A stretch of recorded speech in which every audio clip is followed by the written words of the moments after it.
Hello, bonjour. J'espère que vous allez bien, par la grâce de Dieu. Toujours ton serviteur Mathias Kipa. Moi, je vais super bien, super bien. Ce matin, je vais te parler de trois personnages, trois personnalités. Je vais dire que ce sont nos ancêtres, parce qu'ils sont nés avant nous, ils ont vécu avant nous. Je vais te parler de Shadrach, Meshach et d'Abednego. Le quatrième était Daniel. Et quand ce sont des personnes qui, à leur temps, à leur époque, ont dressé devant eux une statue pour qu'ils puissent adorer la statue. Mais ils ont refusé de se prosterner devant la statue. Et dans ce siècle, dans ce monde dans lequel nous sommes, nous assistons à une génération, à une jeunesse qui se prosterne devant des idoles telles que le péché sexuel, l'alcool, la drogue, la cigarette, et j'en passe. La cupidité, l'avidité, l'amour de l'argent, la trahison, le mensonge, la tromperie, et j'en passe. Et vous voyez, ces personnes-là ont voulu vivre différemment. Je crois qu'ils étaient nourris par le roi de ce temps, de cette époque. Mais ils ont décidé de dire non, qu'ils ne se prosterneront pas devant les statues. Et toi, mon frère, et toi, ma soeur, et toi, parent, et toi qui m'écoutes, qui me vois de tous les pays du monde entier, est-ce que tu vas te prosterner devant la situation qui est devant toi? Est-ce que tu vas te prosterner devant ce siècle présent?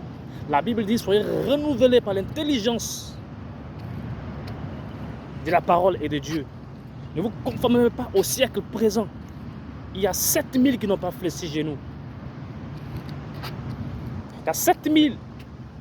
Comme Élisée disait qu'il était resté le seul prophète, Dieu a dit non, je me suis caché 50 prophètes dans chaque caserne. Écoute mon frère, parmi tous ces milliers, ces milliards d'hommes, de créatures que Dieu a créées, pourquoi ce n'est que 7000 qui sont restés attachés à Dieu, fidèles à Dieu? Et ces autres, où sont-ils? Où sont partis? Beaucoup vont abandonner la foi. Beaucoup vont fuir la parole. Beaucoup vont s'attacher à des choses mondaines. Et toi, est-ce que tu acceptes de vivre différemment? Est-ce que tu acceptes d'être persécuté? Est-ce que tu acceptes d'être haï par ta famille, par tes frères?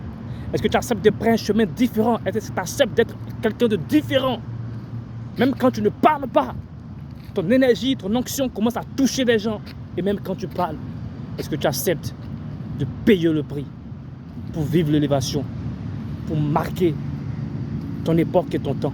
Est-ce que tu acceptes d'être un jeune, une jeune fille, un jeune homme qui va vraiment bouleverser sa génération en empilant le règne de Dieu sur la terre? Nous sommes à une époque de justice et c'est nous qui devons juger. C'est nous qui devons ramener ce monde à Dieu. Allez, que Dieu vous bénisse. C'était toujours ton serviteur Mathias Kipa de l'Académie du désert. Je vous aime, allez, bisous à vous et courage, courage, courage, courage. Nous y sommes, nous y sommes, nous y sommes.